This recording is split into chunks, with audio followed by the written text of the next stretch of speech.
Welcome to Gentle January, our alternative to the grind culture type January that many of us are used to. And today I have a question for you. When was the last time you did something playful? Just for fun, not scheduled, not planned, and not for productivity? If you can come up with an answer, that's great, because today we are talking about creative play. This will come as an absolute shock to no one, but I was a pretty playful kid. I had imaginary friends, which just means I talk to myself, which I still do. I played Barbies for hours on end.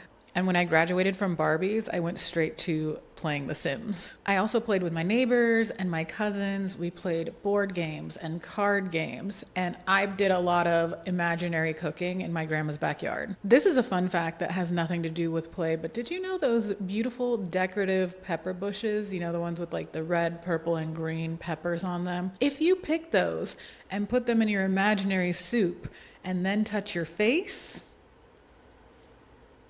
it's not a good idea. I don't know if you were planning on doing that as part of your creative play. I'm just warning you now because my grandma had to come outside and pour milk on our eyes when we were playing with those. Anyway, I was very big on more imaginative type play, like the cooking or the Barbies or the Sims. I hope at this point you're reflecting on what your favorite ways to play were when you were a little kid. And then one day it became all work and no play. At some point, because of my personality, because of being someone who has ADHD, I started fearing the idea of play because I would get so engrossed in it that I felt like I couldn't get anything else done. And because I was in a more high pressure academic setting where either I was taking extracurricular classes, AP classes, in accelerated groups and labs, and honestly just in a competitive environment, I started fearing the idea of playing because I could not manage my time. And this honestly was at a younger age when I should have been doing more playing. It's the tale as old as time. Many adults get caught up in regular life responsibilities, work, feeding yourself 3 times a day, doing your laundry forever, feeding your pets, watering plants, taking care of children, taking care of parents.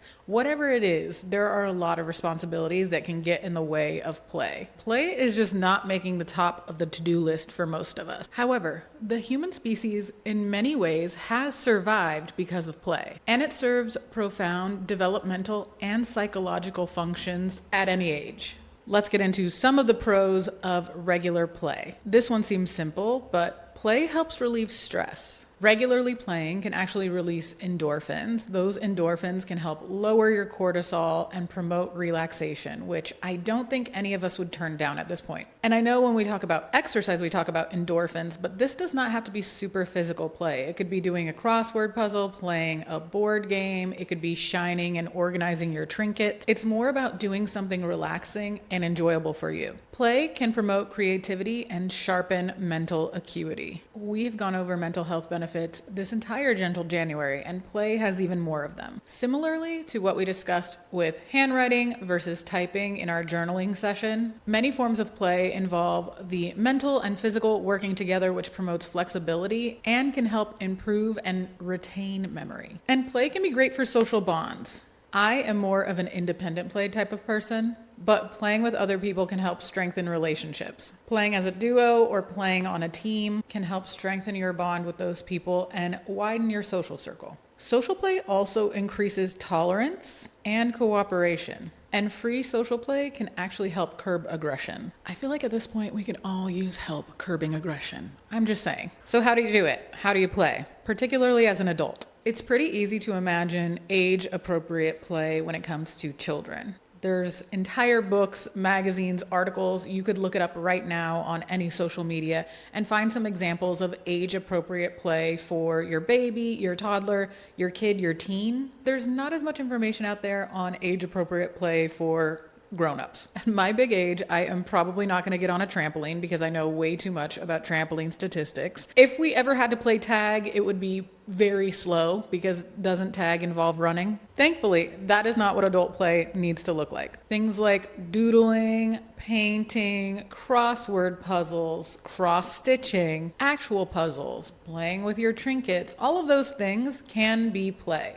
Also, more physical forms of play could be things like going for a walk and talk with a friend, going on a nature hike and observing nature, looking for birds, looking for a cool rock, going to a group fitness class, pumping music, and dancing in your kitchen. All of these are forms of physical play.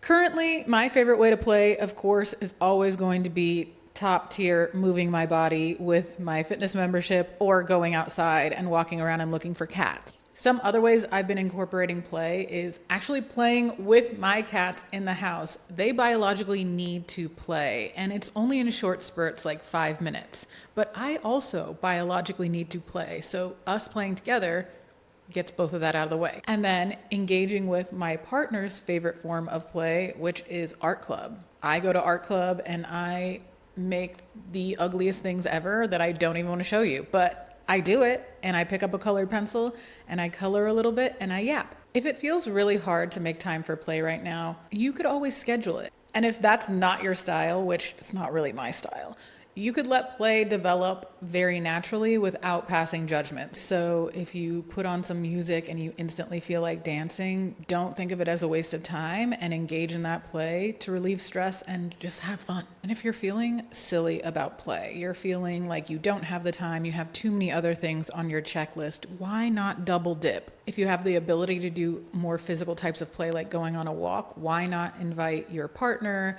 your kids, your friends on a walk and talk with you? Or you could bring your dog, or in my case, cats, on a walk, and everybody wins. It's checking off, getting social engagement with friends and loved ones. And also, again, it's physical exercise.